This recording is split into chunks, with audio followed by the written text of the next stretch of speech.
Kulumbai to all my Boro friends. Hello and namaskar to all the people who had come from across the country and abroad. It's a great pleasure for me to be standing here and addressing you in this Lit Fest, and I'm deeply privileged and humbled, to be part of this event. So, again, I would like to acknowledge presence of Sri U.G. Brahma, Honorable Minister, Government of Assam, Sri Lawrence Islari, Honorable MLA, Kokrajhar, Sri Ranjit Basumatari, Honorable Executive Member, Sri Nilut Swargyari, Honorable Executive Member, BTC, Dr. Anil Boro, eminent academic and chairperson, Kokrajhar Literary Festival, Dr. Patra, Vice Chancellor, Boroland University, all the literary luminaries who are present here today, and the organizing committee, the media friends, and dear sisters and brothers. First of all, I would like to thank the organizing committee and the CEM for inviting me here. This is my second time in Boroland. First time I came, I don't remember the place, but when I was associated with the tourism, I came way back in 2000. I don't remember the exact date also. I'm not too old, but my memory is depriving me. Anyway, so that was during maybe 2017 or 18. I attended a adventure tourism fest somewhere in the Manas area. That was a beautiful experience. That was a totally different experience, and today is a different experience. So for the literary festival, I was just asking, because when I saw the program sheet, there was no time mentioned how much time I have to speak.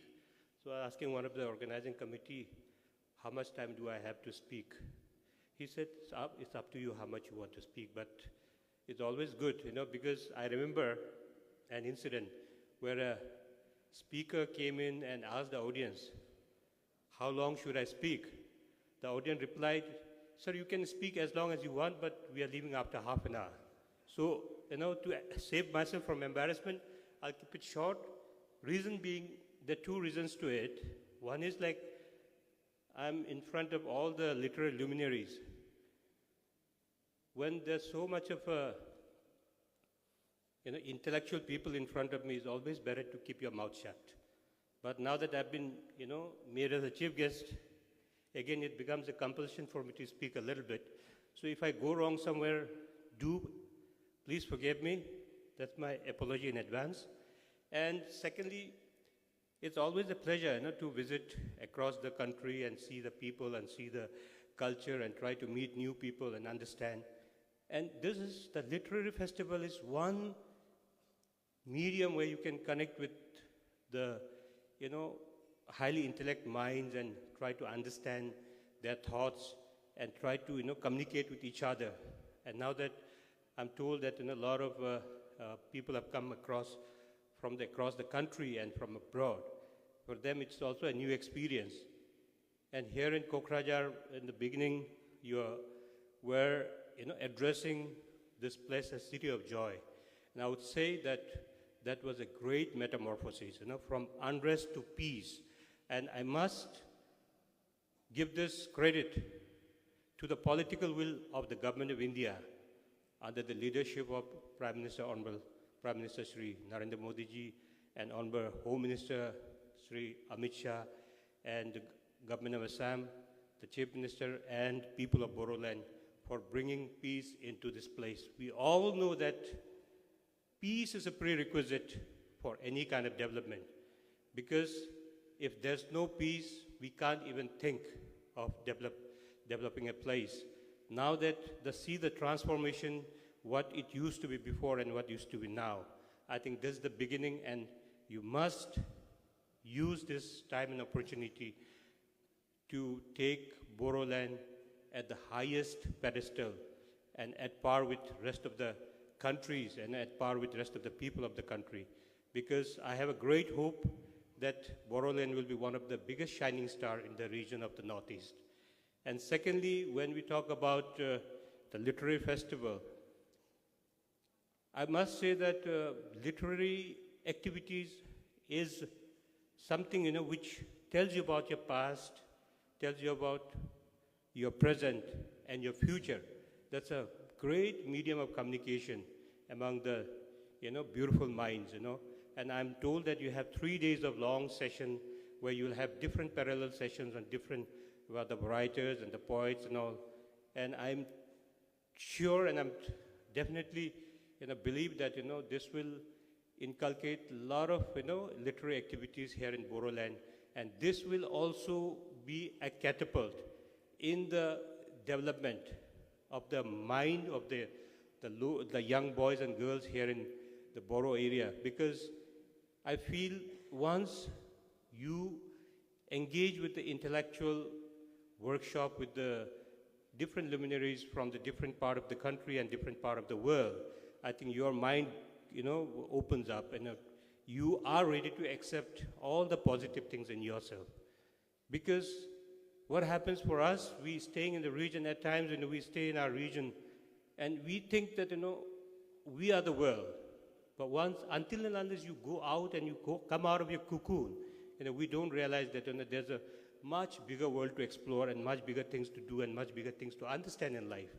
But bringing in the luminaries here is another positive activities that, where our guys cannot go out, at least the people from across the world, they come here and shares their thought, shares their views, shares everything at the global perspective, we understand each other better, and we have the wings to fly after understanding all this. And it's always never too late to start, which we say that once we think that we don't want to do it, but we need to do because, as someone has said, because every saint has a past and every sinner has a future. It's never too late to start something new and something good. So I believe that our young boys here also will engage actively in these literary activities and try to, enlighten yourself who had come all the way from abroad and across the countries. Try to take this opportunity to understand and interact with them and broaden up your horizon. I think that will benefit you a lot. That's what I feel. And Honorable Minister was talking about the environment concerns about our northeastern region. Why only northeastern region? We must be concerned about the world at large. Because today what we see that the climate change and the global warming, the green gas emission, that has become a big, big concern for us, but we don't understand. And I call it as clear and present danger. So Honorable Minister was rightly concerned. And I always, wherever I go, I make it a point because I can't resist to express my concern about the environment. Because we stay in such a fragile ecology, because our people still in the villages, they do not understand what is the impact of the environment in our day-to-day life. They don't understand about the ecosystem. They don't understand about the ecology. Because our people, the tribal people especially, are so connected to the nature. Our livelihood and our every day-to-day activity lies with the forest. So at times we fail to understand that we need to protect this ecology for our future generation. And this is the only place we have to live for generations and generations and generations to come. So to protect this is our moral duty. So I always mention about His Holiness, what he talks about environment. He says, if you look at the moon in the night, it looks so beautiful, especially the full moon. And many poets, writers and poets like you, have taken the inspiration from the moon to express beauty. Even maybe the younger teenagers also must have always told your girlfriend, you look like a moon to me, to express how beautiful you look to me. So this is the thing, that's what His Holiness said. Moon is so beautiful to look at the night, and it has become inspiration for many to describe beauty. But even if you want, you cannot go and settle there.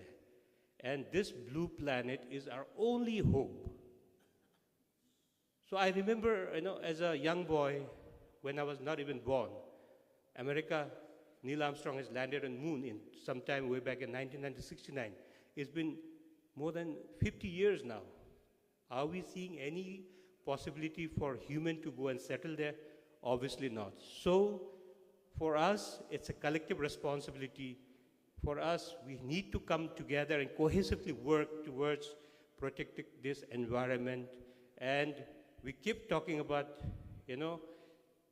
our survival, but we need to talk about our future generation survival also. So we all need to come together and protect this environment.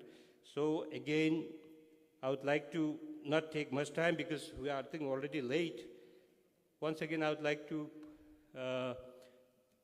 thank all the committee members for inviting me to this beautiful event.